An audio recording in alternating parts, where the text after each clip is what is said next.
Então, boa noite, gente. Uma ótima quinta-feira para vocês. Espero que a semana de vocês tenha sido muito boa até agora, né? E tenha principalmente sido muito produtiva. Chega na quinta, na sexta, a gente já está um pouquinho mais cansado, né? Mas aí vem o final de semana, dá uma refrescada para a gente e a gente vai levando assim a vida, né? Na aula de hoje, prestem muita atenção. Eu vou terminar aquele assunto da aula passada, não falta muita coisa, e daí vou passar o trabalho do bimestre. Como está faltando muita gente, eu gostaria que daí alguém passasse o recado no grupo de WhatsApp da turma, por favor, que existe um trabalho que está na aula da semana 3. Então, a gente vai terminar a aula da semana 3, apresentar o trabalho para vocês, e daí vamos entrar na aula da semana 4, tá? Sem crise nenhuma, a gente está dentro do esperado quanto ao tempo, tá bom? Então, eu gostaria que alguém depois avisasse o resto da turma, né, para ninguém ficar desavisado. Está lá no portal já está disponível, vai ficar na gravação aqui, está no slide, então tem tudo para o aluno ver, né? Se o aluno se interessar, ele vai ter no slide, vai ter na gravação, está lá no portal, em atividades avaliativas, então tem todos os avisos possíveis, mais esse que alguém de vocês, então, passa no grupo de WhatsApp, tá? Mas depois eu explico detalhadamente o trabalho. Vamos, então, terminar a nossa aula da semana passada, onde que a gente estava vendo controle estatístico de processos. E a gente estava exatamente, um pouquinho depois, mas vamos voltar 2, 3 slides para a gente se lembrar. Quando a gente está fazendo controle estatístico de processos, são importantes uma série de medidas que a gente pode a gente pode tomar para saber como está o nosso processo. Essas medidas a gente chama de medidas de centro e variabilidade.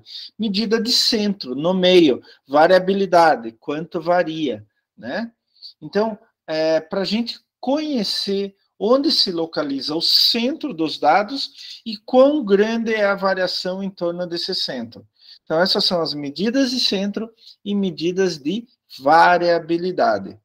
Junto com as medidas de centro e medidas de variabilidade, a gente pode usar gráficos, né? Quando a gente coloca essas medidas de centro e variabilidade nos gráficos, a gente consegue literalmente ver como que está o nosso processo. Então, são coisas relativamente simples, mas que nos dão uma ideia maravilhosa, uma ideia muito clara, muito objetiva de como está o nosso processo. Então, a gente tem aqui uma medida de centro.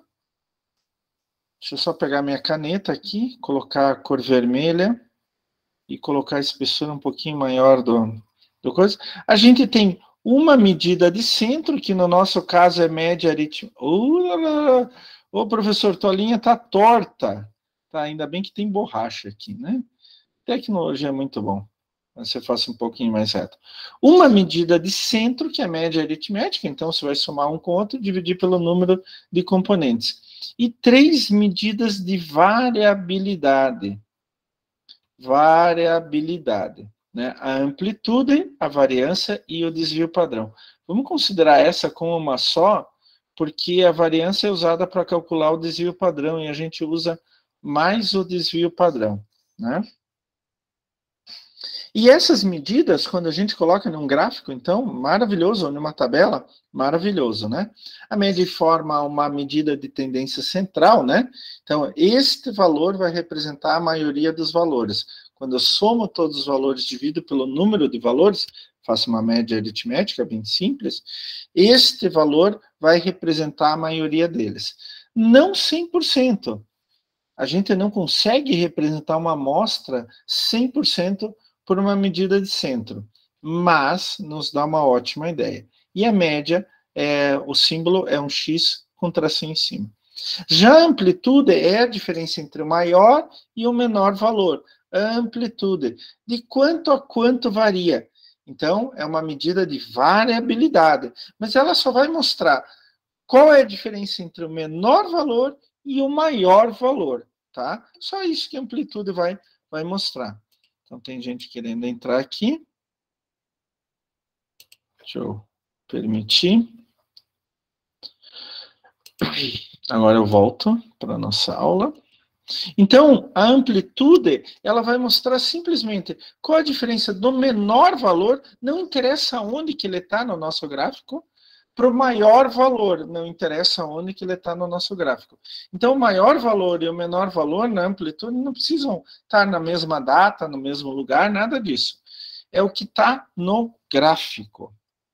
E daí, vocês podem fazer um exercício aqui depois, né, bem simplesinho, calcular a média e a amplitude de cada um desses casos aqui, tá? Isso vocês podem fazer depois, está à disposição de vocês aí. Bem simples. Média, eu somo todos eles, um com o outro, um com o outro. Então, eu tenho 5 dados e divido por 5, simplesmente, né? E a amplitude, qual a diferença entre o menor e o maior valor? O menor é 61, o maior é 66. Então, entre o menor e o maior valor é a amplitude. Não interessa em que posição que está o menor e o maior valor. Mas daí a gente tem duas medidas que eu sempre digo assim, gente, é uma só, na verdade, né? A variância e o desvio padrão. Vamos pensar assim, aí tem uma definição bem legal. Variância é uma medida de dispersão que mostra quão distantes estão os valores da média.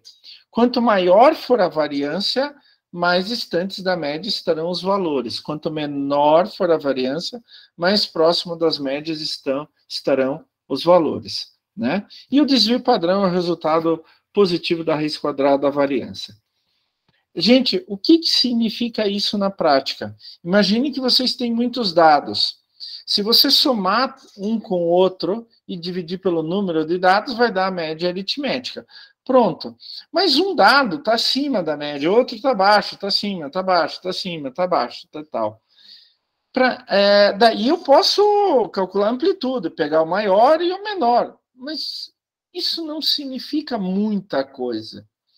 Qual que é o mais importante em termos de variabilidade? Calcular o desvio padrão, que é mais ou menos assim, em média, quanto os dados em geral estão distantes da média. É estranho falar isso, né? Mas é exatamente isso. Pensem assim, deixa eu pegar aqui Aqui, eu vou pegar esse gráfico aqui só para vocês terem uma ideia. Então, aqui eu tenho a média, tá? Então, eu somei todos os dados e dividi pelo número de dados, tá? Eu posso calcular a amplitude. Então, qual que é o menor dado? Esse daqui. Qual que é o maior dado? Esse. Por exemplo, aconteceu de estar aqui, o maior dado pode ser esse, o menor esse, e assim por diante. Então, um menos o outro dá amplitude. Mas eu sei, na amplitude, que a diferença entre o maior e o menor é isto. Significa muita coisa? Não. Agora, o que seria melhor? Calcular o quanto esses todos dados estão distantes da média. Olha, tem dois aqui que estão muito próximos da média. Ó, tem mais um, estão muito próximos da média. Mas tem dados que estão mais altos, dados que estão mais baixos. Então, em média, quantos dados estão distantes, tanto para cima quanto para baixo? E isso a gente vai chamar de desvio padrão. E o desvio padrão é sempre mais ou menos. Digamos, só vou chutar aqui, que a média seja 1,5. E o desvio padrão mais ou menos 2. Isso significa que a média é 1,5, ótimo, sem problema, mas que os dados podem variar 2 para cima, mais 2, ou podem variar menos 2 para baixo. Então, os dados, eu posso então falar que a média é igual a 1,5 mais ou menos 2. Como que eu vou interpretar isso daqui? Olha, os dados em média têm o valor de 1,5, mas eles podem variar em média 2 para cima e 2 para baixo. Professor, quando a média é média, isso vai depender do tipo de dado, mas o desvio padrão é calculado em função da média. Então, professor, quando um desvio padrão é alto, olha, gente, o desvio padrão deve ser sempre o mais baixo possível. Se eu tivesse assim, a média é igual a 1,5 mais ou menos 0,1. Quer dizer que todos os meus dados, em média, só desviam 0,1 para cima e 0,1 para baixo. Eles não desviam quase nada. Então, eu ficaria com um gráfico mais ou menos assim, ó, bem pertinho da média. Agora, se o desvio padrão é mais alto do que a própria média, significa, deixa eu pegar só uma outra cor aqui, significa que eu tenho dados que desviam muito mais. Eles, em média, desviam 2 unidades para cima e 2 unidades para baixo. Tá? Então, quanto mais alto for o desvio padrão, mas em relação à própria média, eu posso ter desvio padrão de 10.000? Eu posso. Significa alguma coisa? Não. Vamos ver qual é a média. Se a média for 10 e o desvio padrão 10.000, teus dados são horríveis. Eles variam lá, assim, bem para cima e bem para baixo, bem para cima e bem para baixo. E essa variabilidade não é boa. Para a gente, em qualquer indústria, em qualquer negócio, o ideal é sempre ter uma variabilidade pequena em relação à própria média. Tá? Então, o desvio padrão, ele significa enquanto os dados totais variaram em média em relação à própria média. Eu tenho a média aqui, então quanto eles variaram para cima? Quanto eles variaram para baixo? Aqui eu tenho muitos dados diferentes, tanto para cima quanto para baixo. Isso daqui não me diz muito, mas e a média de quanto variou para cima e quanto variou para baixo? Como o desvio padrão usa todos os dados, não importa se eles estão acima ou abaixo da média, ele só calcula um valor. Só que esse valor vale para cima e para baixo. Por isso a gente coloca mais ou menos, tá? Eles podem variar tanto para cima, é o mais, quanto para baixo, que é o menos. Tá? Pessoal, o cálculo do desvio padrão tem. Eu vou ser bem direto e sincero com vocês. Tem no Excel. Vocês podem colocar uma tabela no Excel e mandar calcular a média e o desvio padrão, tá? Simples assim. Mais importante para mim que vocês fazerem o cálculo, isso tem no Excel. Isso tem no Excel. Mas mais importante para mim do que vocês fazerem o cálculo, vocês precisam ter na cabeça o que significa aquele resultado, tá? Se vocês sabem interpretar isso, conseguem tomar uma decisão a partir desse dado, então significa que vocês entenderam o que é desvio padrão. O cálculo, simples, tem lá no Excel, tá bom? Alguma pergunta sobre medidas de centro e variabilidade? Alguma dúvida, pessoal?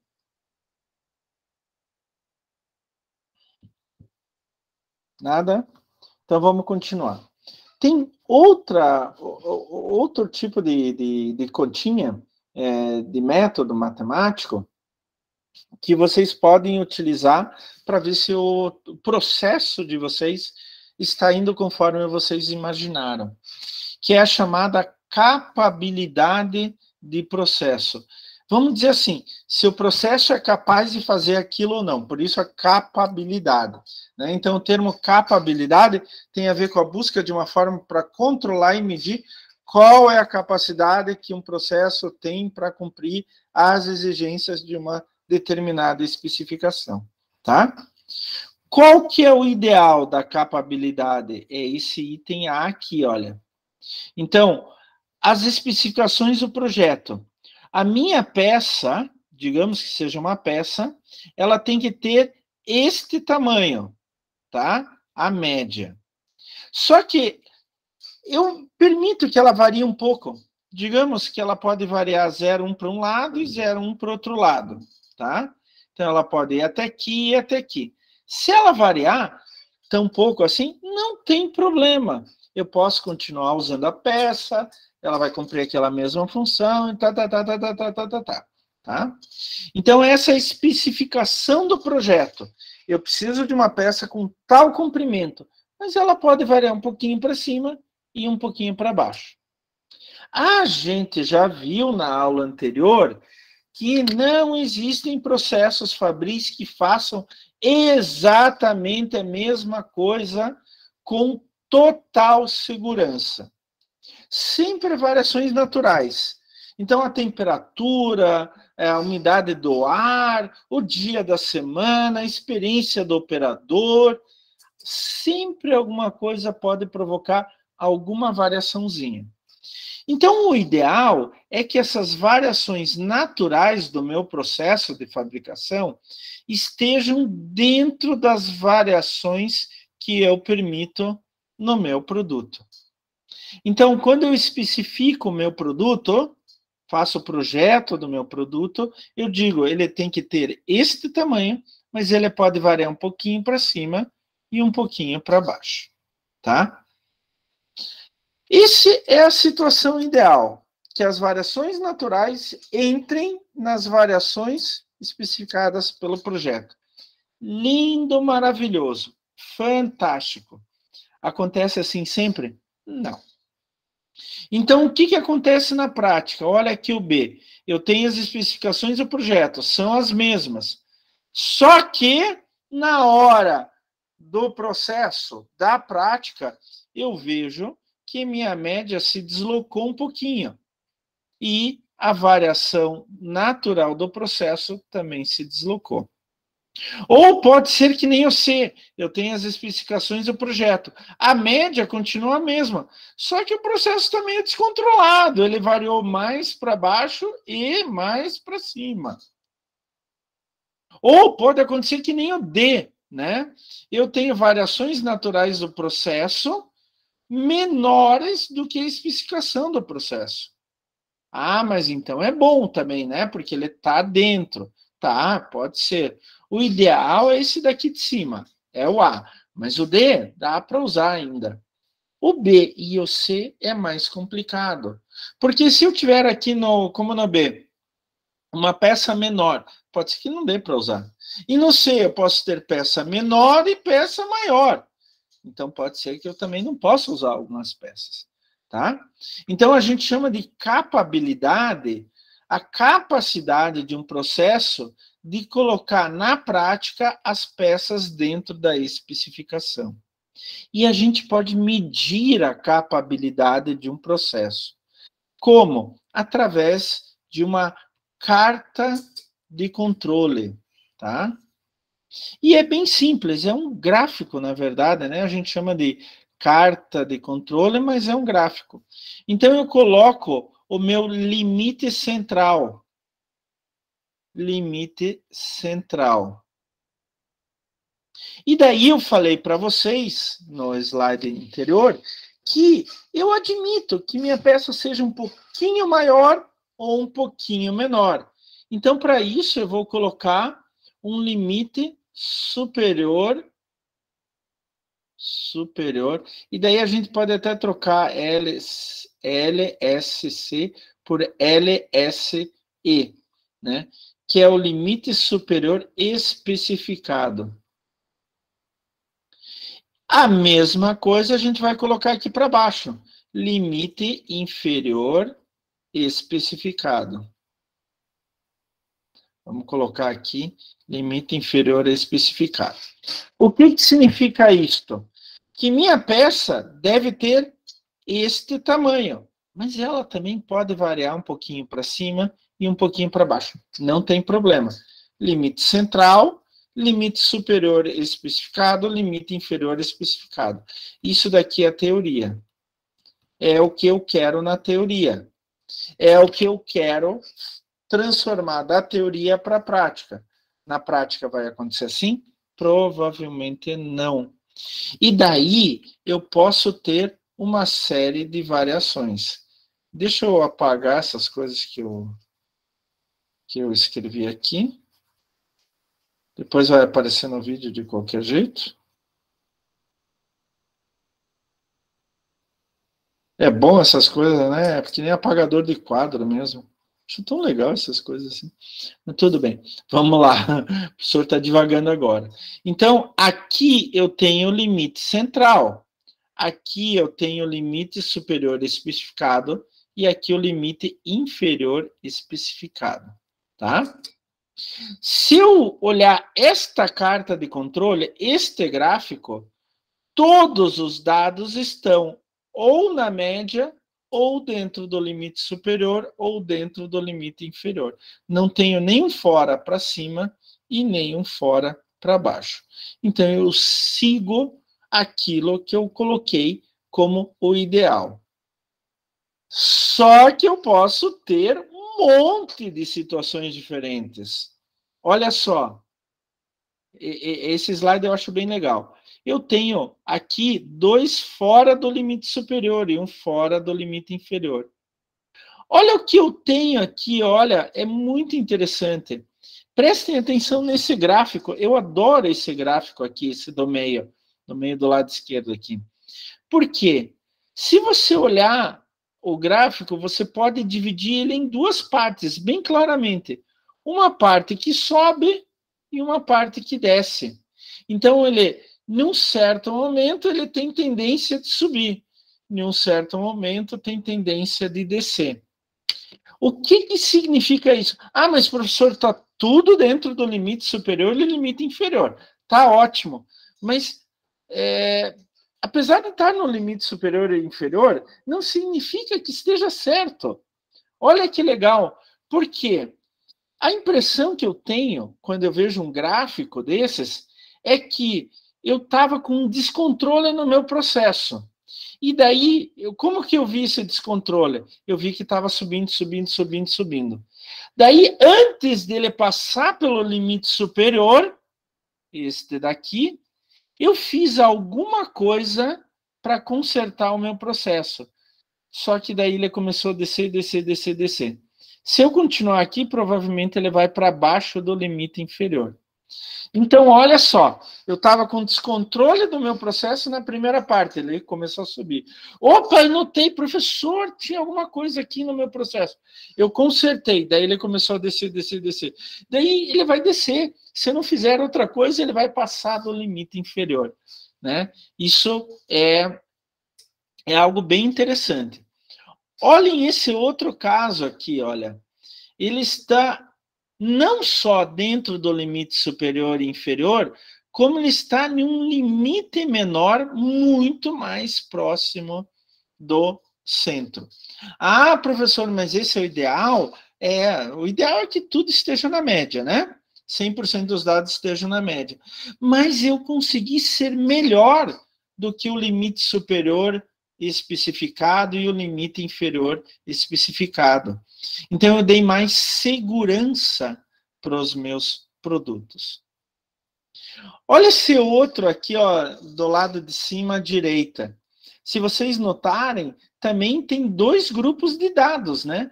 O primeiro grupo, eles se concentram acima e depois, por algum outro motivo, ele vai e volta em cima, em torno da média. Ó, ele vai e volta, vai e volta, vai e volta. E esses dados aqui são meio estranhos até. Olha só, ou é perto do limite inferior, ou é perto do limite superior. Ou é perto do limite inferior, ou é perto do limite superior. Perto do limite superior, perto do limite inferior. Aqui só perto do limite superior. Alguma coisa está acontecendo no meu processo. Deixa eu entrar aqui. Então, alguma coisa está acontecendo no meu processo que, ou uma hora, vai para cima, bem para cima, uma hora vai bem para baixo, né? Ou fica só bem lá para cima. Então, algum descontrole está tendo no meu processo. Eu volto lá no chão de fábrica e vejo o que está acontecendo, tá? E, finalmente, né, eu já mostrei para vocês, já discuti com vocês que esse é o ideal, né?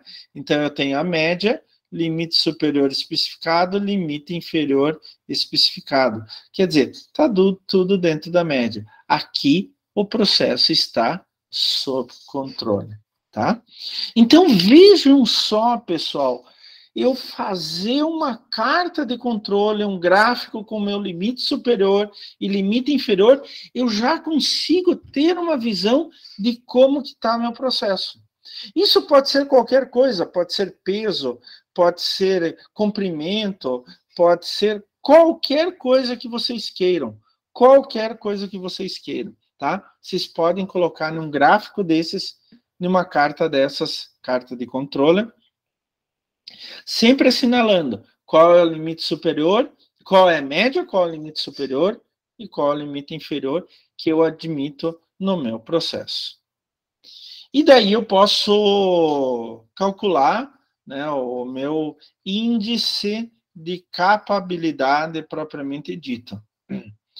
Então, o que significa? Ele vai medir a folga existente entre os limites especificados, dados pelo projeto, e os limites do processo, aqueles que estão no gráfico de controle, né? Então, colocar aqui, eu tenho a média, limite superior e o limite inferior, tá?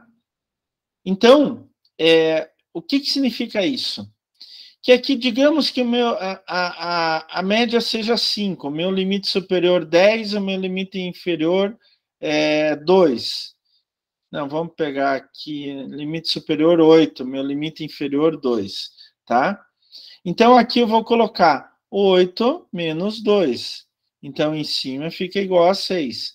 E daí, eu vou ver qual é o limite superior e o limite inferior do que eu tenho encontrado.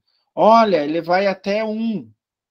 Olha, ele vai até 9 aqui em cima. Opa, então 9 menos 1, igual a 8. Pela prática, a gente sabe que o índice de capabilidade não pode ser inferior a 1,33. Se ele for inferior a 1,33, ele está passando muito do que foi especificado. Tá? Alguma pergunta até o momento, gente? Alguma pergunta, alguma dúvida? Não, professor. Essas ferramentas, pessoal, são ferramentas bem simples, mas são ferramentas que vocês podem utilizar com toda a segurança, que vão dar muitas informações para vocês, tá? Então, com isso, a gente termina a aula da semana 3, né? Da semana passada, e eu quero passar o trabalho para vocês, tá? Então, atenção, atenção, atenção. Equipes de até 4 alunos. Eu não passei ainda o trabalho, né, pessoal? Eu já passei. Ainda não. Não. Tá. Professor, antes de começar, vamos já negociar. A turma do Cidade são só 5 pessoas. Será que não teria como fazer as 5 num grupo só? Pode. Pode. Negociação difícil essa, né? Obrigada. Pode sim, tudo bem. Mas eu vou fazer só esta exceção, tá? Turma da Murici continua. Equipes de até 4 pessoas. Deixando bem claro, equipes de até 4 pessoas. Pode ser um só? Pode. Podem ser 2 alunos? Podem. Podem ser 3 alunos? Pode. Pode ser 4 alunos? Pode. Pode ser 5 alunos? Não. Só o pessoal da cidade, tá? Então, estejam à vontade para constituir como vocês quiserem a equipe, desde que seja até 4 pessoas. O que vocês vão fazer? Vocês vão escolher uma empresa, vão descrever a empresa e depois vão discutir, descrever a importância da gestão da qualidade para essa empresa. Eu quero que vocês mostrem, discutem o porquê a gestão de qualidade é importante ou porquê a gestão de qualidade não importa para a empresa. Atenção, eu quero que vocês pensem em função da empresa. Tem empresa, gente, que a gestão de qualidade, de repente, pode não ser tão importante. A grande maioria, a gestão da qualidade é extremamente importante. Mas eu quero que vocês pensem. O porquê da gestão de qualidade nessa empresa? Tem algo a ver com o mercado? Tem algo a ver com o produto? Tem algo a ver com o processo? Tem algo a ver com o governo? Com a ONG? Sei lá o quê. Pensem. Daí, quando vocês fazem esse tipo de exercício e entram numa empresa, vocês já estão com a cabeça preparada. Olha, aqui vai ser importante por tal motivo. E até vocês podem sugerir com propriedades, né, com conhecimento para o chefe de vocês, o porquê fazer gestão de qualidade ali. Então, vocês discutam o porquê da gestão de qualidade nessa empresa. Até 4 páginas, tá? Num template que eu já deixei lá para vocês, tá? Esse template é o template da Semana de Iniciação Científica, tá? Da Uniandrade. Então, vocês vão ver que tem resumo, tem abstract, tem introdução, tem material e métodos, tem resultados de discussão, conclusão e referências bibliográficas. Eu quero que vocês sigam aquele template, tá? Pessoal, vocês podem entrar em contato comigo por e-mail para tirar dúvidas, professor, mas o que significa esses resultados? Como que eu faço conclusão? Sem problema nenhum. Mas hoje em dia, na internet, tem muita coisa que pode explicar para vocês como fazer cada item desses, tá? O mais importante é o resultado, a discussão, tá? Que é o porquê da gestão de qualidade nessa empresa. Vocês têm que entregar até dia 19 de setembro, às 23 horas e 59 minutos, em atividades avaliativas. Lá vai ter um item entrega do trabalho do primeiro bimestre. Atenção, atenção. Só um aluno da equipe precisa entregar. Entenderam? Só um aluno de cada equipe precisa entregar. Agora, eu preciso que vocês escrevam lá no trabalho, no template tem aonde escrever, como escrever, quais são os alunos. Simples assim. Senão eu vou considerar que só um aluno fez aquele trabalho. Gente, template é um doc que já vem todo preparado. Todo. É só vocês digitarem em cima. Então, no título lá, vocês vão digitar o título de vocês em cima do título que está no exemplo do template. Ele já vai dar o tamanho de letra, o posicionamento e tudo mais. Vocês vão ver que esse template vem em 2 colunas. Então, ele já vem separadinho. Vocês só vão escrevendo em cima, tá? Cuidado para não, como se diz? Tirar a formatação, desformatar o template, porque ele está todo certinho ali para vocês. Alguma pergunta sobre o trabalho do primeiro bimestre? Alguma dúvida? Não. De verdade, gente? Por enquanto não, vamos ver quando começar a fazer, né? Então, deem uma olhadinha no template. Se tiver dúvidas como fazer algum item, vocês podem entrar em contato comigo ou podem procurar material na internet. Tem aos montes, literalmente montanhas, sobre cada um desses itens, tá? Então, essa foi a aula da semana 3. Agora a gente vai para a aula da semana 4. Vou interromper o compartilhamento, entrar aqui de novo e selecionar uma nova janela. Vamos lá. Agora, a gente vai começar a ver como fazer a gestão da qualidade. Que ferramentas eu posso utilizar? A gente já viu uma, né? Que é o controle estatístico de processos. É uma ferramenta também. Então, é uma maneira de você medir no teu processo o quanto você está dentro ou fora daquilo que você planejava. Mas existem outras maneiras também. Eu não preciso exatamente medir algo. Eu posso simplesmente fazer um sistema para ver se tem erros ou não tem erros. Se tem erros, o porquê daquele erro.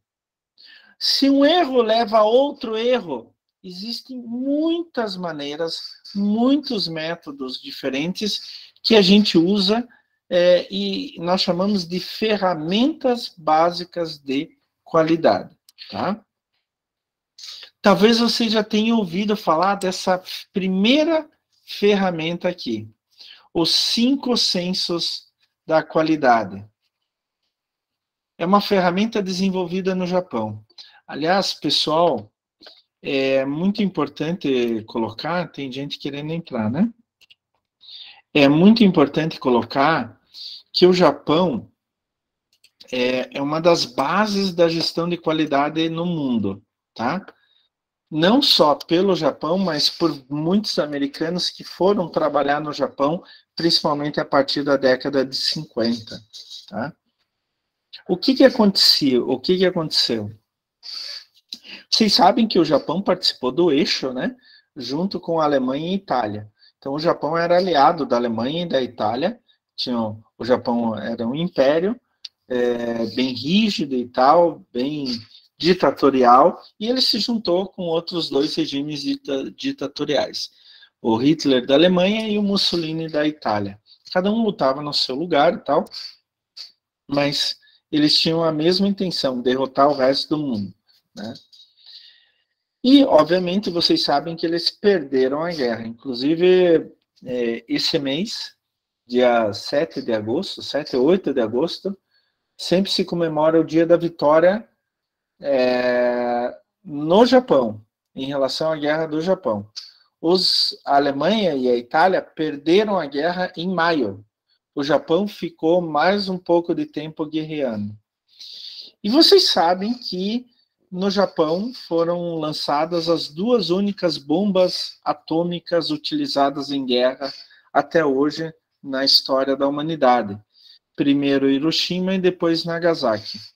Por que os Estados Unidos lançou 2 bombas atômicas efetivamente? O MacArthur, o chefe lá da guerra, da missão americana contra o Japão, eles fizeram um cálculo. Eles podiam desembarcar no Japão e conquistar o Japão por terra. Só que daí, o cálculo deles era que iam morrer mais ou menos 1 milhão de pessoas, só de americanos. Então, eles decidiram que isso seria uma perda muito grande. Como que a gente pode fazer para conquistar o Japão sem perder tanta gente? Temos uma arma secreta, uma bomba nuclear. É uma bomba tão grande em termos de poder de destruição, que o inimigo vai ficar com medo e ele vai se entregar antes que o resto desapareça. Daí eles jogaram primeiro uma bomba nuclear em Hiroshima, destruiu Hiroshima, virou pó Hiroshima, e depois em Nagasaki. Logo depois de Nagasaki foi uns 5, 6 dias depois, logo depois de Nagasaki, o imperador do Japão se entregou, né? Inclusive, ele fez bem histórico, isso é bem legal, que ele fez um pronunciamento no rádio, e foi a primeira vez na história do Japão que o povo ouviu a voz do imperador, porque o imperador era como Deus. Então, ele não falava com o povo, ele se achava um Deus. Então, quando o Japão se entregou, o imperador fez um pronunciamento via rádio, né, contando para o povo que eles tinham se entregue. E isso fez com que o Japão entrasse numa confusão muito grande. A economia do Japão quase que desapareceu, né? E levou tempo para o Japão se recuperar, né? Como que o Japão poderia se recuperar? Ele fez a mesma coisa que a China fez uns anos atrás. Então, o Japão começou a produzir coisas pequenas, normalmente brinquedos e outras coisinhas, que eram muito simples. Elas precisavam de qualidade, mas eram muito simples para fazer. Depois, e daí exportavam, principalmente para os Estados Unidos. Depois, ao longo do tempo, eles foram sofisticando as coisas. Daí o Japão ficou conhecido depois como alta tecnologia e tudo mais. A China seguiu esse caminho, só que muitos anos depois do Japão. Ela fez o mesmo roteiro que o Japão, só que muito depois. Só que, com a confusão que estava no Japão, eles precisavam organizar aquilo. Então, o Kaoru Ishikawa, em 1950, ele pensou assim, eu preciso fazer um método, uma técnica que traga qualidade para minha empresa. Então, ele desenvolveu um programa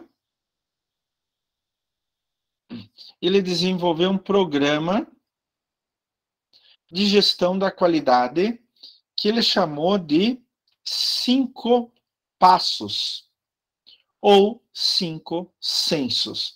Por isso se chama 5S, tá? Deixa eu só aumentar a espessura aqui. É um programa simples, vocês vão ver, mas que dá muita ação, ele faz as coisas acontecerem. Não tem pré-requisito, quer dizer, para começar o programa dentro da minha empresa, não preciso estar com a empresa de um jeito ou de outro jeito, e é muito fácil de transmitir de uma pessoa para outra. Esse programa 5S, ou 5 sensos, ele tem um objetivo principal. Qual? Elevar o patamar de competitividade, dando mais qualidade ao meu produto, processo ou serviço. Tá? Só que para chegar lá, ele precisa fazer algumas coisas, como, por exemplo, mudanças comportamentais. As pessoas têm que se comportar de uma outra maneira. Esse 5S, ele dá melhorias na qualidade de vida dos empregados também. O empregado se sente melhor, se sente mais à vontade, se sente mais valorizado, etc. Daí eu acabo tendo, além de um produto de melhor qualidade, com menos erros, eu tenho ganhos de produtividade, tá? E como consequência final, ele pode ser até um facilitador da obtenção de certificações ISO, como a ISO 9001, que a gente vai falar lá no segundo bimestre, e a ISO 14001, que também é uma ISO de qualidade, mas ligada à qualidade ambiental. O que é esse programa 5S ou 5 sensos? Tá? Ele pensa no seguinte, prestem muita atenção. Como que eu vou ter mais qualidade e produtividade na minha empresa? Criando um cotidiano com menos desperdício, mais organizado, mais limpo e mais transparente, mais sincero e mais disciplinado. Então, na verdade, os 5S ou 5 sensos nada mais é do que mudar o comportamento das pessoas, pensando de tal maneira que elas desperdicem menos, organizem mais, limpem mais, sejam mais transparentes, mais sinceros e mais disciplinados. Então, eles desenvolveram os 5 sensos. Eles deram um nome em japonês que o resto do mundo daí traduziu, né? Então, o primeiro é o seiri, que é o senso de arrumação. Tudo precisa ficar no seu lugar. Por quê? Porque se eu começar a desorganizar as coisas, né? Desorganizar não. Se eu começar a ter coisas que eu não preciso em um certo lugar, eu vou errar. Então, eu tenho algo, um lixo, onde que não devia ter lixo. Eu vou pegar aquele lixo e jogar fora. Opa, mas eu tenho um produto químico aqui que eu nunca usei. Então, para que ele está ali? Eu vou jogar fora, ou vou colocar em outro lugar, e assim por diante. Eu vou arrumar a minha fábrica. Como consequência disto, eu vou falar mais detalhadamente cada um deles. Daí vem o segundo senso, ou seiton, que é o senso de ordenação. Ordenar, tudo organizadinho. Se está tudo organizado, quando eu preciso de algo, eu sei aonde que está. O terceiro senso é o seiso, é o senso de limpeza. Como o próprio nome diz, tudo precisa estar limpo. É a pior coisa do mundo você trabalhar numa fábrica toda suja, né? Você se sente mal e as coisas podem começar a se misturar. E a sujeira pode contaminar teu produto e assim por diante. O quarto senso é o seiketsu, que é o senso de asseio, higiene. Eu preciso estar limpo, eu preciso estar asseado, né? Não estou falando de estar de unha feita, como é, aqui em cima também feito, cabelo cortadinho, barba feita. Não é exatamente isso, né? Mas eu não trazer contaminação ou eu não me contaminar com algo. E, finalmente, o shitsuki, que é o senso de autodisciplina, manter a ordem. Não adianta fazer todo o resto se daqui uma semana bagunçou tudo de novo. Então, o shitsuki, senso de autodisciplina, é para você manter a ordem ao longo do tempo. Como que se faz a implantação? Normalmente se cria um comitê com pessoas de várias áreas diferentes. A primeira coisa que vocês vão fazer é um mapeamento da empresa, e daí vocês vão começar com um trabalho de sensibilização. O próprio 5S fala, vocês não têm que obrigar as pessoas a fazer. Primeiro, façam elas entenderem a importância do 5S. Como que o 5S vai mudar as coisas dentro da minha empresa? Vocês podem fazer reuniões entre comitês, representantes do chão de fábrica, levantar as necessidades e daí começar a trabalhar o 5S. É importante, pessoal, que eu tenha pontos de comparação. Então, como que é atualmente? Quando eu implementar o 5S, ao longo do tempo, eu posso ver como eu mudei. Isso é um ponto de comparação. A partir do momento que eu estou implantando o 5S, cada um dos S's, dos sensos, eu tenho que analisar como que eu vou fazer aquilo. Qual é a ação mais viável para fazer aquilo? E receber feedback o tempo todo, principalmente para aquelas que não deram certo. Ao longo do tempo, vocês vão documentando os resultados, o pós-implementação. E a gente sempre fala para fazer isso em forma de fotos. E contabilizar também esses resultados. Quer dizer, olha, agora a gente tem X menos de desperdício. A gente aumentou a produtividade em tanto. Tem menos faltas por doenças e assim por diante. E daí vocês vão divulgar esses resultados e levar para as pessoas para que elas avaliem, elas reconheçam que aquele sistema deu certo ou não deu certo. Não adianta nada, isso vale para todos os sistemas, todas as ferramentas de gestão da qualidade, não adianta nada a gente implementar e não mostrar o resultado para o colaborador. Se ele não vê o resultado, ele vai começar a duvidar daquele sistema que vocês implementaram, daquelas ferramentas que vocês implementaram no dia a dia. Ele vai dizer assim, ai, que saco! Pô, me manda fazer um monte de coisa, eu nem sei o que está acontecendo. Mostrem os resultados. E digam, olha, a gente diminuiu o nosso resíduo, a gente diminuiu o nosso descarte, a gente diminuiu as faltas por doenças, porque vocês fizeram de forma correta. Vamos lá? O primeiro senso, então, é o seiri, né? É o senso de utilização. Qual é a ideia? Manter somente os itens essenciais. Então, eu vou arrumar, eu vou organizar, eu vou selecionar. Se tem alguma coisa lá no meu armário que não vai me adiantar em nada, ele vai embora. Eu posso jogar ele no lixo reciclável, eu posso doar para alguém, isso vai depender do que é aquilo. Mas se não precisa, jogue fora.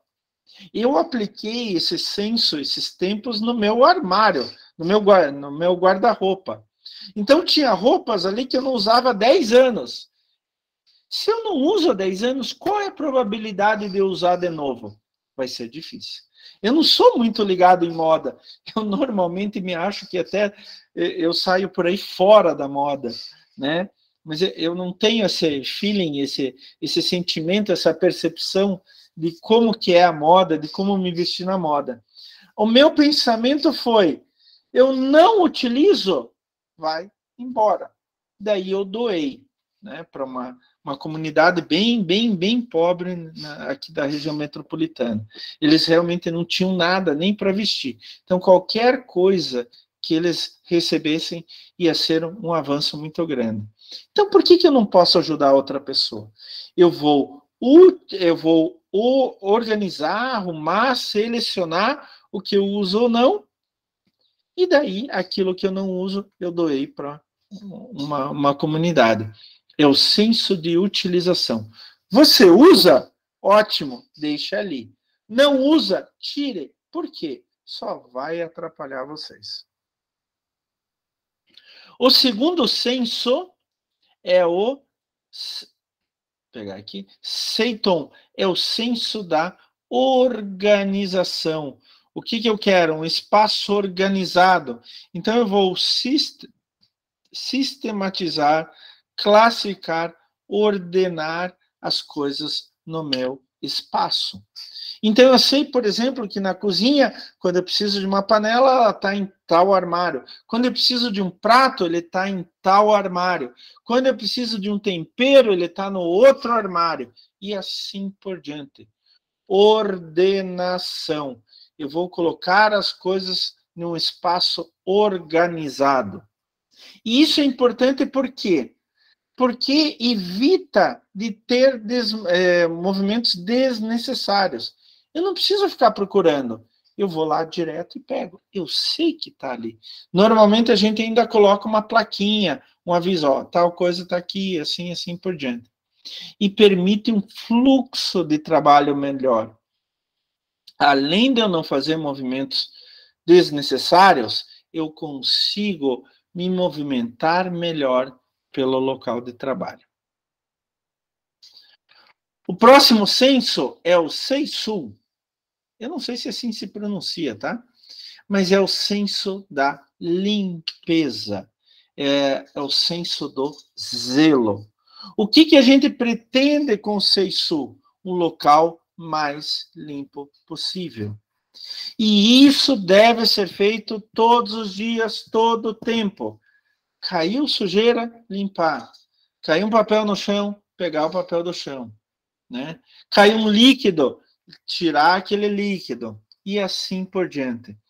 Um local limpo, além de ser um local onde você tem mais prazer de trabalhar, é um local onde tem menos perigo de contaminação, menos perigo de acidente e assim por diante. Daí vem o próximo senso, que a gente chama de seiketsu. De novo, eu não sei se é assim que se pronuncia, tá? Mas é o senso do asseio, da higiene, da saúde. Qual é a ideia por trás desse senso? Saúde física e mental. Ai, Saúde mental, tão importante. Eu trabalhei muitos anos em uma instituição onde a gente não tinha saúde mental. E daí afetava nosso físico. Então a gente era pressionado o tempo todo. O que você consegue pressionando um funcionário o tempo todo? Não dá. Não dá. Uma hora ele vai entrar em colapso, né? Mas o seiketsu não é só a questão mental. A questão mental pode levar a uma questão física, mas um monte de coisa pode levar a problemas físicos. Então a gente busca um ambiente livre de poluição, e daí poluição do ar, poluição da água, poluição do solo, poluição sonora, tá? A gente busca um ambiente com boas condições sanitárias, então que não tenham micro-organismos que causam doenças e outras coisas. A gente procura um ambiente onde que as pessoas tenham higiene pessoal. De novo, eu não estou dizendo para ser, como se diz, não ter absolutamente nada. Uma pessoa pode chegar doente para o trabalho, etc. Mas um ambiente onde que as pessoas tenham um asseio básico e que este asseio traga uma melhor condição para ela mesma e para os outros que estão em volta. Quanto menos problemas físicos e mentais tiverem meus funcionários, melhor eles vão fazer aquele serviço. Já pensou se eu vier dar aula aqui para vocês e estou pensando em outra coisa? Ai, minha família, eu tenho que estar, meus filhos, está acontecendo isso, ai, minha mãe teve um problema, né? Pode acontecer. Isso já aconteceu comigo algumas vezes. Eu nunca mais vou esquecer, gente, que uma vez fui dar aula no curso de farmácia, de qualidade, inclusive, e 2 horas antes de eu entrar em sala de aula, eu tive que sacrificar um cachorrinho meu. Ele estava com câncer, já tinha feito 4 operações e o câncer fez quimioterapia com mais de um produto e o câncer voltou. Até que um oncologista veterinário disse, olha, Klaus, não tem mais nada o que fazer. Ele está sofrendo muito e não existe mais nada. Os melhores oncologistas veterinários do Brasil está aqui em Curitiba. Daí a gente chegou à conclusão que o melhor era sacrificar, né? Eutanasiar, para ele não sofrer mais. Isso foi 2 horas antes de eu começar a dar aula. Nunca mais esqueço que, um pouquinho antes da aula, eu fui conversar com o coordenador do curso, naquela época, expliquei a situação, ele sabia que eu amo os meus cachorros, amo muito os meus cachorros, e daí eu até chorei na frente dele, não tenho mínima vergonha em dizer isso, chorei na frente dele, ele disse assim, Klaus, faz o seguinte, você entra em sala, explica o que aconteceu, e diz para os alunos que você não tem condições de dar aula. Eu falei assim, eu vou explicar para os alunos e vou dizer assim, eu vou ver até quando que eu consigo dar aula, né? Eu não queria prejudicar os alunos. E daí eu entrei em sala de aula, expliquei para eles, chorei na frente de 60 alunos, né? Os alunos ficaram tão tristes junto comigo, teve gente que chorou junto comigo, mas eu dei aula até o final. Até as 10 horas da noite. Foi uma aula excelente? Talvez não. Foi a melhor aula que eu consegui dar naquele momento, naquelas condições. Então, assim, é claro que foi um problema psicológico, mental, né? Mas o mesmo pode acontecer com um problema físico. Eu, há muitos anos atrás, em outra instituição, eu fui com febre da aula.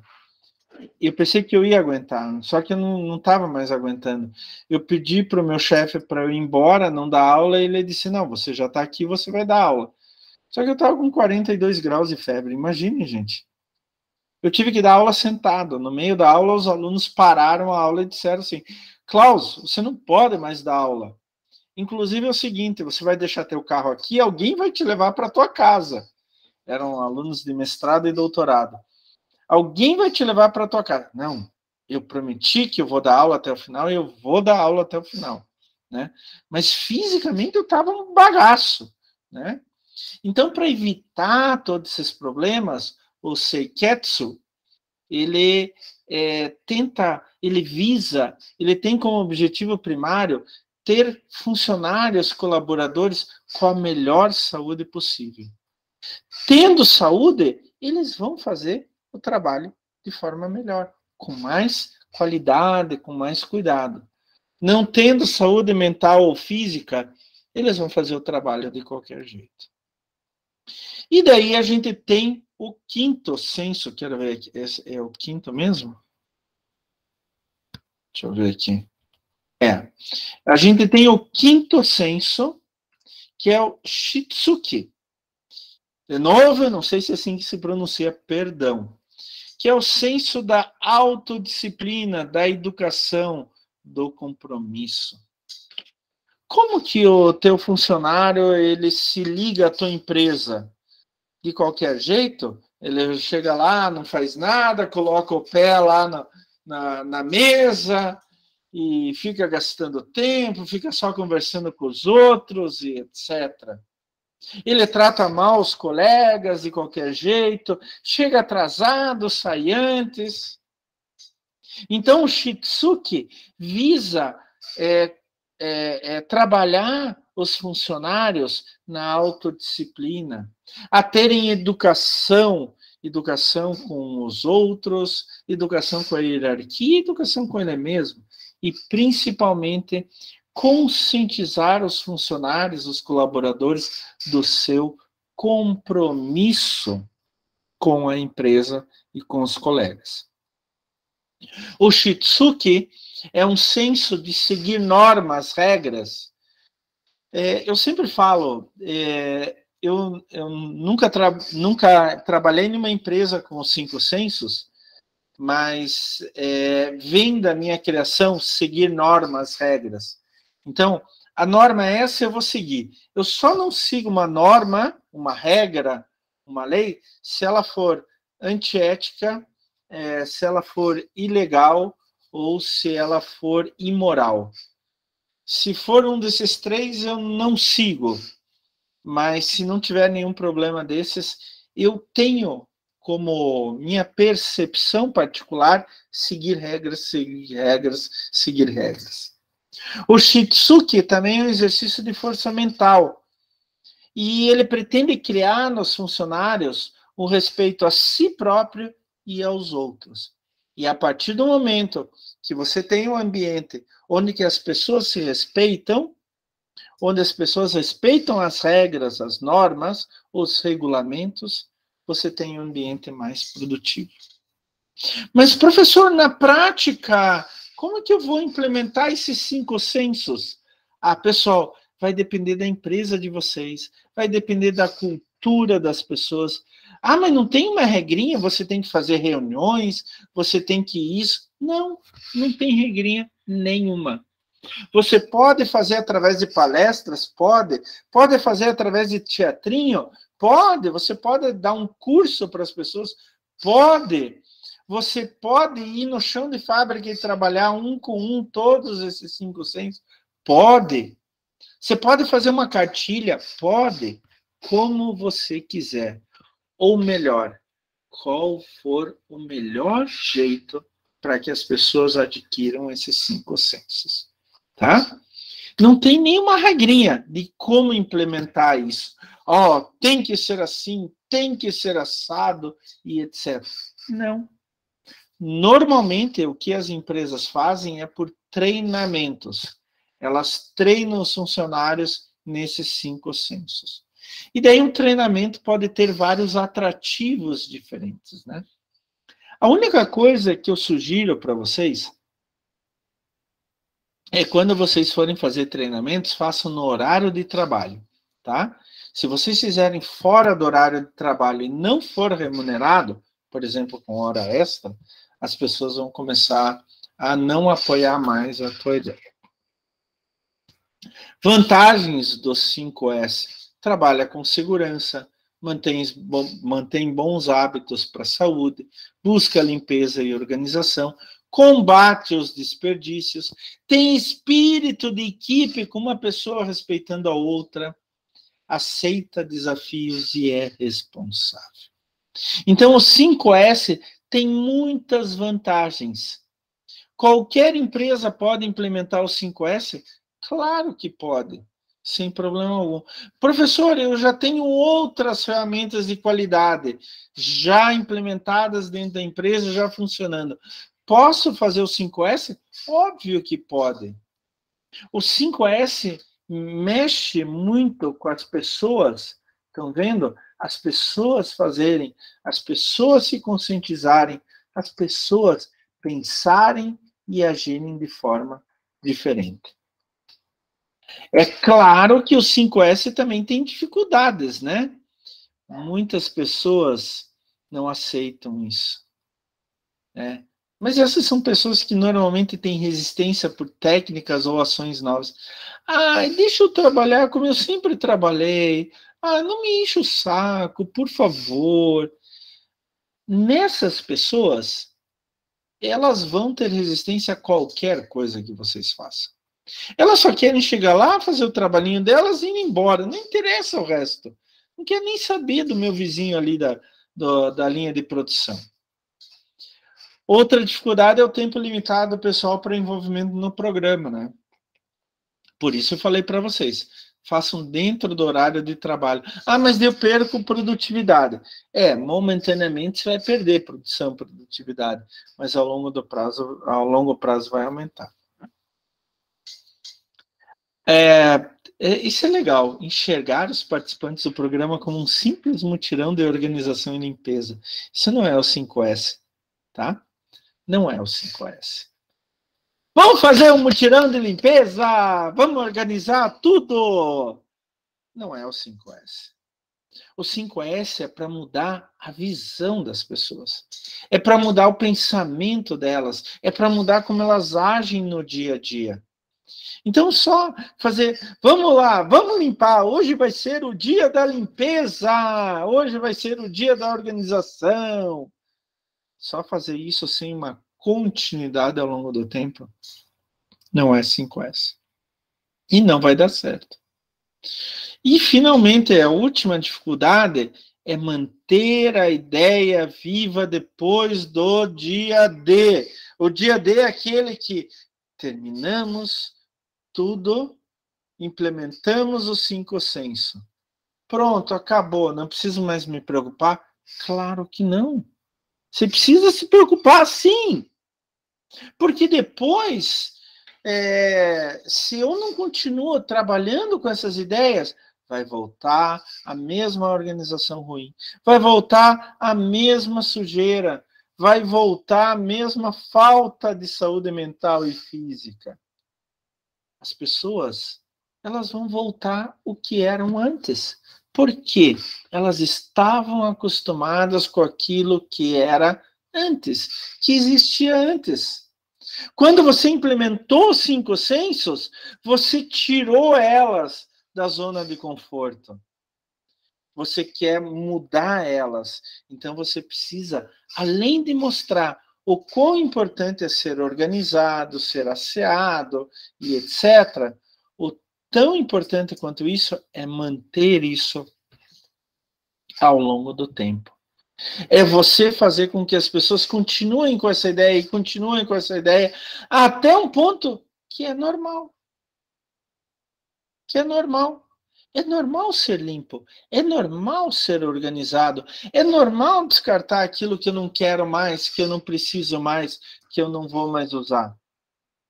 Daí aquele comportamento antigo, ele é trocado por um novo comportamento, os 5 sensos, tá?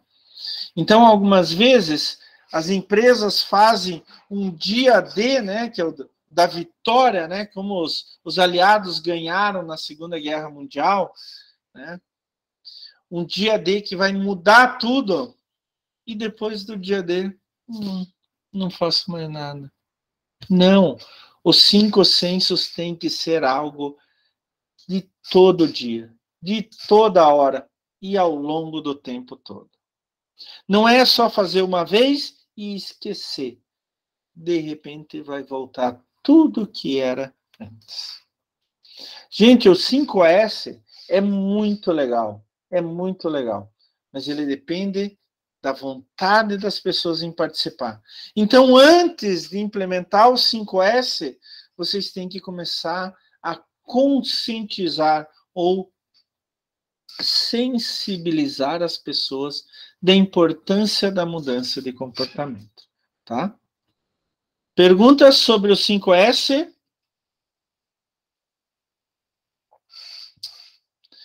Vocês viram que o 5S muda todo mundo, sem exceção nenhuma. Agora eu quero apresentar uma outra ferramenta básica de qualidade, que ela tem um outro objetivo em relação ao 5S. É uma ferramenta bem simples, que é constituída basicamente de uma série de perguntas. Originalmente, essas perguntas eram em inglês, por isso o método se chama 5W2Hs. O certo seria até 5Ws com S aqui, né? O pessoal normalmente não faz isso. É 5W e 2Hs, né? E essas perguntas, então, são 7 perguntas, tá? Essas perguntas têm o objetivo de produzir respostas que deixem claro quais são os problemas que a gente tem que resolver, ou que a gente tem que organizar uma solução para isso. Então, o 5W e 2Hs é uma ferramenta de qualidade para ver onde que tem problema. Eu normalmente vejo o problema só quando eu chego lá no meu produto final. Ai, tá com defeito de novo, tá com defeito de novo. Ai, que porcaria, demorou muito para fazer.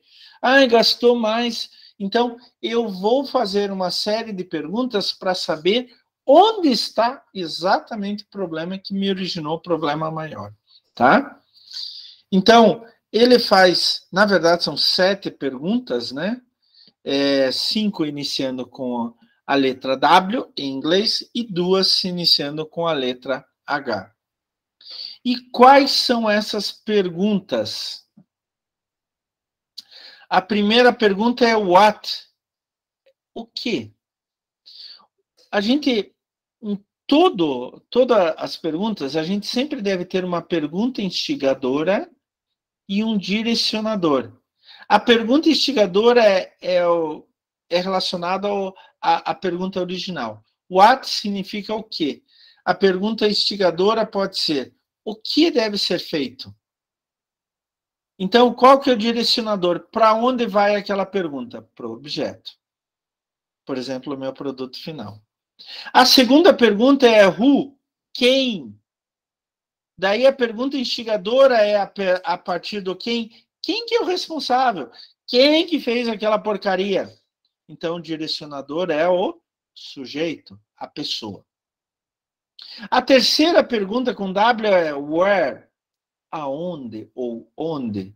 A pergunta instigadora a partir do onde é onde deve ser feito, aonde deve ser feito. Então, o direcionador é o local da empresa onde tem aquele problema. Depois eu tenho o when, ou quando. A pergunta instigadora a partir do quando é quando eu devo fazer aquilo. O direcionador é, então, o tempo. Eu vou localizar exatamente o momento aonde que eu devo fazer alguma coisa para consertar o meu problema. Depois vem o why. Why significa por quê. Então, a pergunta que eu devo fazer a partir disso, por que é necessário fazer? Algumas vezes, não é tão necessário fazer alguma coisa. Então, eu tenho que ter bem sedimentado, bem cimentado, uma razão, um motivo para fazer aquilo. Daí eu posso perguntar também com H, how, ou como. Como que será feito aquilo? Então, significa o método para consertar aquele problema. E, finalmente, o mais importante, how much? Quanto custa? Então, a pergunta que eu devo fazer, quanto que vai custar? O valor financeiro, monetário daquilo. Até, só uma historinha, uma vez eu fui num seminário no sul do Chile. Foi organizado por uma entidade alemã de cooperação internacional. Então, onde que havia intercâmbios e tal, pesquisas em conjunto, diferentes países, e eles reuniram pessoas da América do Sul. Então, tinha brasileiros, tinha argentinos, colombianos, uruguaios, chilenos, obviamente, peruanos e assim por diante. Então, a gente começou a dar uma série de ideias sobre o que a gente podia fazer para aumentar o intercâmbio entre os países, com a Alemanha, etc. E um amigo meu, brasileiro, argentino, alemão, por que brasileiro, argentino, alemão? Ele é de família alemã, nascido na Argentina, mas que morava no Brasil há muito tempo. Então, ele foi representando o Brasil. Ele só levantava e perguntava lá. Na verdade, o idioma do evento foi alemão, porque todo mundo falava alemão ali no evento, apesar de ser diferentes nacionalidades. Só que de vez em quando a gente falava um pouco de português, um pouco de espanhol, né, castelhano e assim por diante. Mas eu me lembro que esse amigo levantava e dizia assim: ideia linda, pero quem paga? Quem vai pagar? Né? A grande preocupação dele era essa, porque as ideias algumas vezes são muito bonitas, mas custam muito caro, ou não tem de onde vir o dinheiro para pagar aquela ideia, né? Então esse é um ponto muito importante. Olhem só que legal esse 5W e 2H. Eu vou primeiro perguntar qual que é o problema, objeto, o que deve ser feito. Segundo, quem que é o responsável por aquilo, o sujeito? Terceiro, aonde que aconteceu o problema, o local? Onde que eu devo consertar o problema? Quarto, quando deve ser feito? O tempo. Quando foi o problema? Quanto tempo eu tenho para consertar o problema? Depois, quinto, por que eu tenho que consertar aquele problema? Ou melhor, por que aquilo é um problema? A razão, o motivo? Se aquilo não for um problema, não vale a pena, por que eu vou fazer algo? E daí eu entro no 2Hs, o sexto, como que eu vou fazer isso? Então, meu método. E quanto que vai custar o valor? Então, uma pergunta vai levando a outra, vai complementando a outra pergunta. Cada pergunta com uma razão, com um direcionador. O objeto, o sujeito, o local, o tempo, a razão, o motivo, o método e o valor. Tá? Como eu falei para vocês, gente, é um sistema bem simples, tranquilo, etc., mas que pode trazer muito resultado para a gente, né? Ele pode ter uma importância muito grande para a empresa, porque permite que isso seja feito em um processo que está sendo executado, eu posso dividir em etapas e assim por diante. Essas etapas podem ser estruturadas a partir das perguntas, e assim eu vou encontrar exatamente onde que estão as falhas que fazem com que um projeto não tenha um fim adequado. Tá? Então, professor, tudo bem, lindo, maravilhoso, fantástico, professor, mas na prática, dá um exemplo prático, professor, vamos dar um exemplo prático. Então, a primeira pergunta, vou até colocar como marca-texto, o que deve ser feito? Deve ser realizado o carregamento do caminhão X. A segunda pergunta, quem é o responsável? Quem deve fazer esse carregamento é o operador da paleteira. Terceira pergunta, where? Onde deve ser feito? Na doca de carregamento. When? Quando deve ser feito? Quando o caminhão estiver estacionado nessa doca. Why? Por que deve ser feito? Porque temos uma programação a seguir. How? Como será feito? A paleteira manual levará a carga até o interior do caminhão. E, finalmente, how much? Quanto vai custar? O valor que foi combinado com os envolvidos. Vocês estão vendo, estão notando que uma leva a outra, uma leva a outra, tá?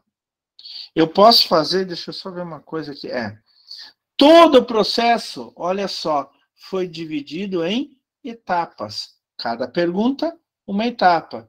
Assim, a gente pode analisar cada uma dessas etapas. Olha aqui, ó. Será que o problema não está aqui?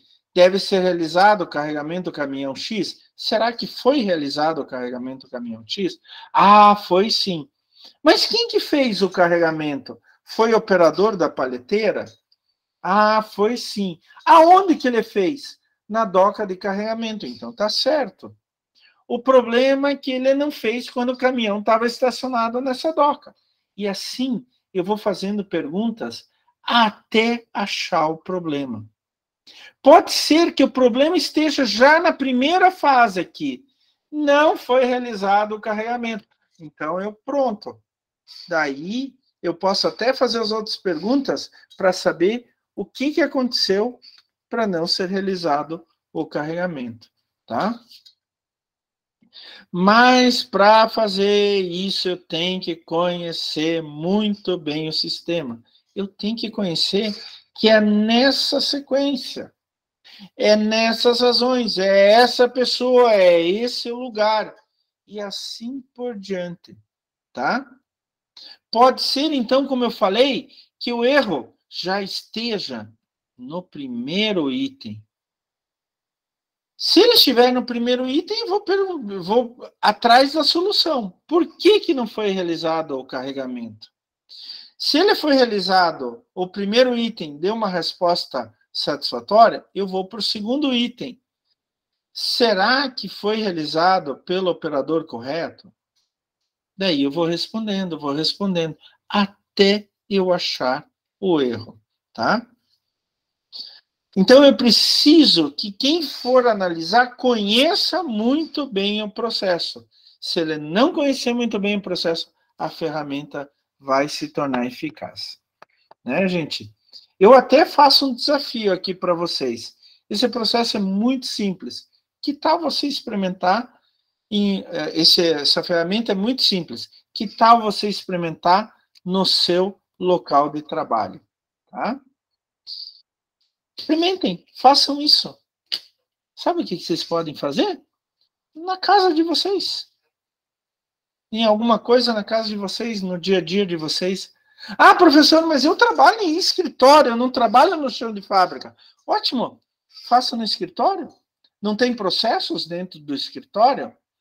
Ou, quando vocês notarem um erro, isso daqui não é só para ver se o processo está certo ou errado. Isso é para encontrar o erro. Onde está o Oli? Encontrar o erro quando vocês sabem que aquele processo está errado. Por exemplo, o processamento de um documento pode demorar no máximo 2 dias. E já está demorando uma semana. Por que aquele cliente não foi atendido ainda?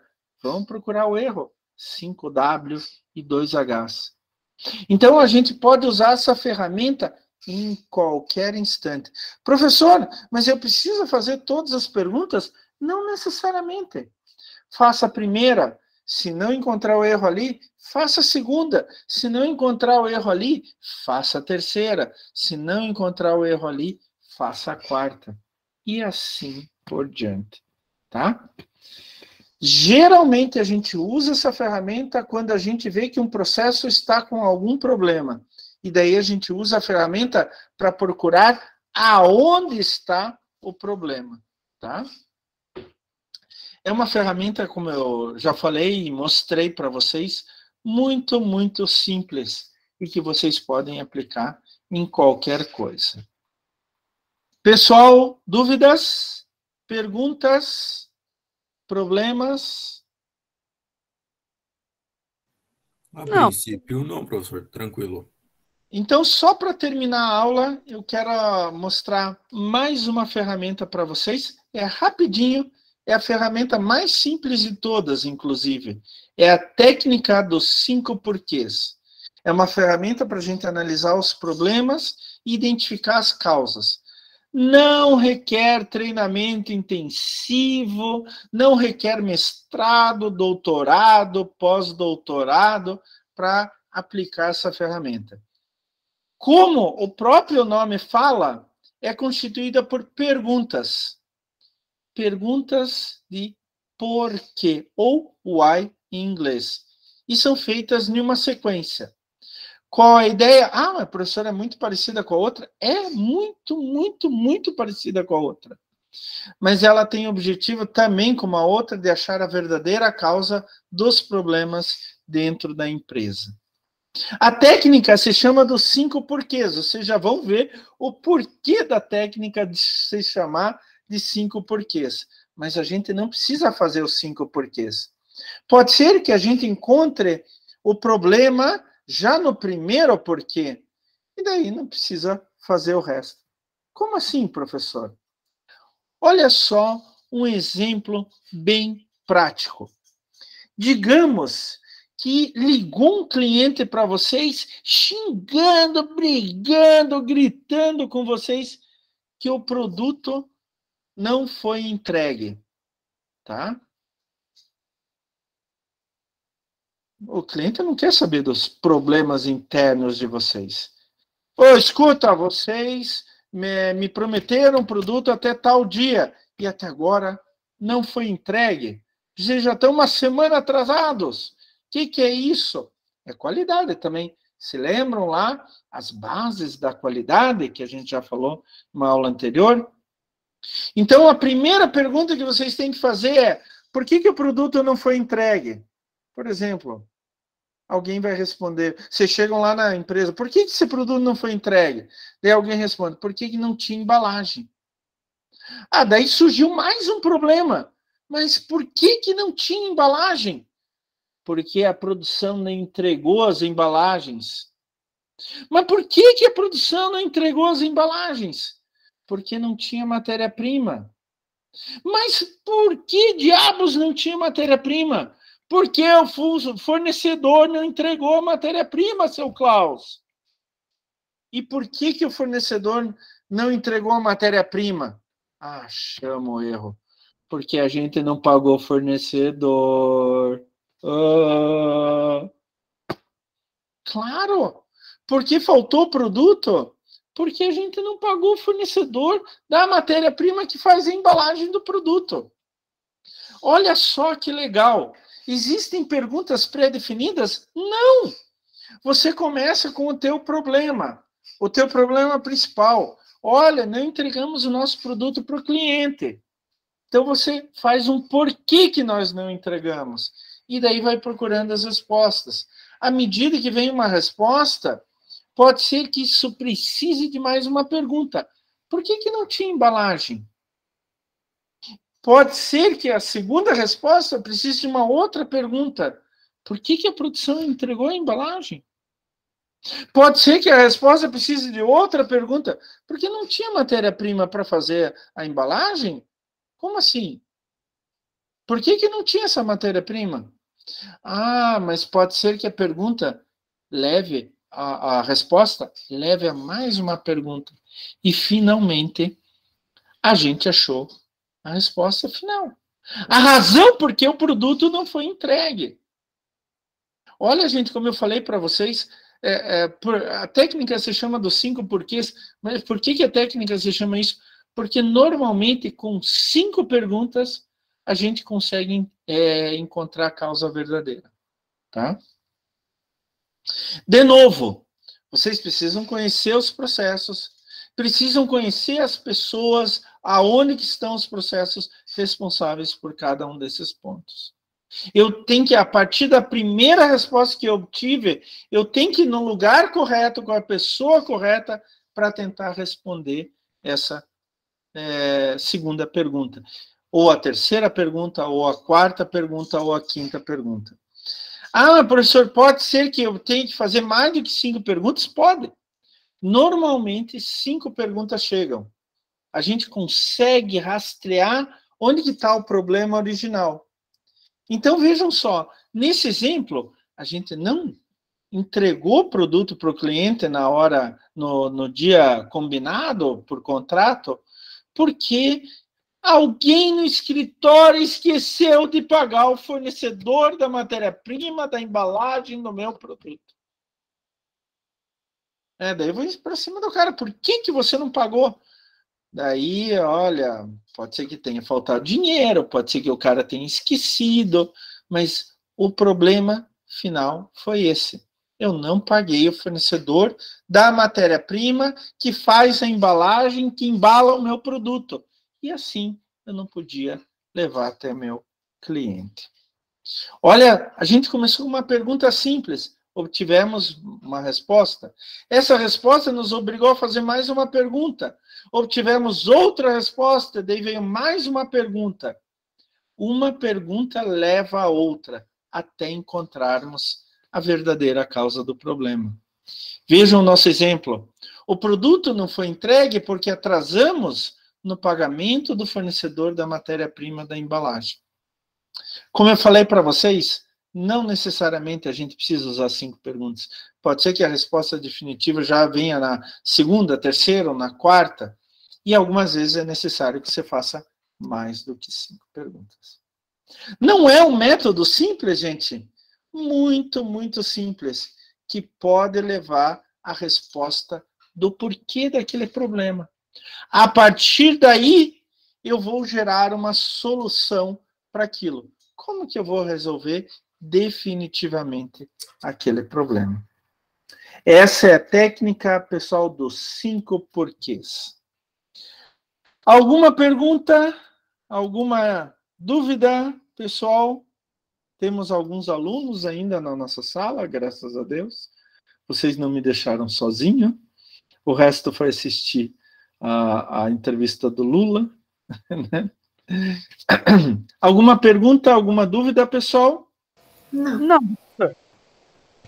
Então, pessoal, eu peço que vocês avisem no grupo de WhatsApp que o trabalho já está disponível, o material está lá, está na semana 3 e na entrega de trabalho. Qualquer dúvida, me manda e-mail, eu vou tentar sanar o mais rápido possível.